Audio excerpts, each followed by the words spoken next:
EU's botched trade deal has infuriated, disaster waiting to happen, as Bloc told to reject Brussels' pact with Mercosur, a group made up of South American nations Argentina, Brazil, Paraguay and Uruguay, remains elusive 20 years after talks began.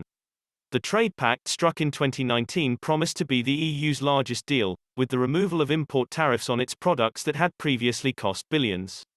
But 2 years after a preliminary agreement was reached, it is unclear whether it will ever be implemented due to Europe's concerns over Amazon deforestation and skepticism about Brazil's commitment to tackling climate change under its president Jair Bolsonaro.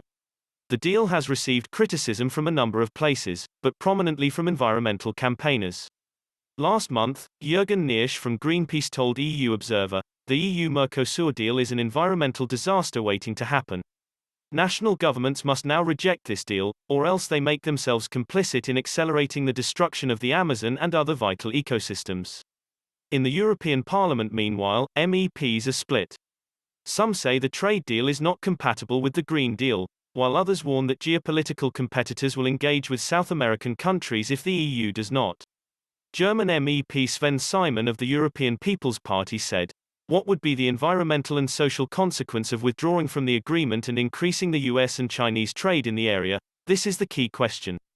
President of the European Greens, Philippe Lamberts, told his colleagues in January that the Mercosur deal would be a disaster for farmers in Europe and the environment. Before an agreement was reached, farmers took to the streets in 2018 to rage at the proposal. Pictures even emerged of EU flags being burned.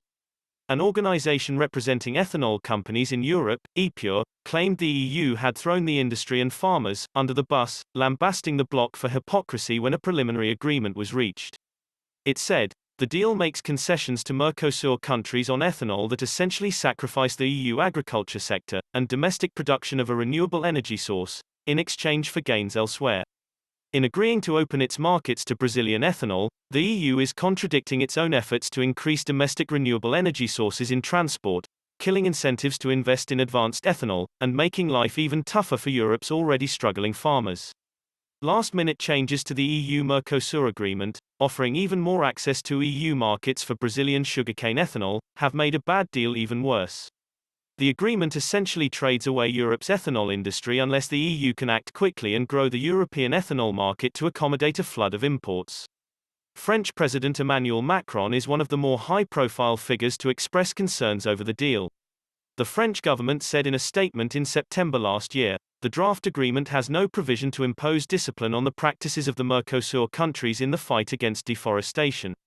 This is the major shortcoming in this agreement and this is the main reason why, as it stands, France opposes the draft agreement." German Chancellor Angela Merkel, meanwhile, also expressed significant doubts over the deal, given the extent of deforestation, her spokesman said. Parliaments in Austria, the Netherlands and the Belgian region of Wallonia have also indicated their opposition to the deal in its current form. Just 2 weeks ago, Irish European Affairs Minister Thomas Byrne explained why his country's farmers are skeptical.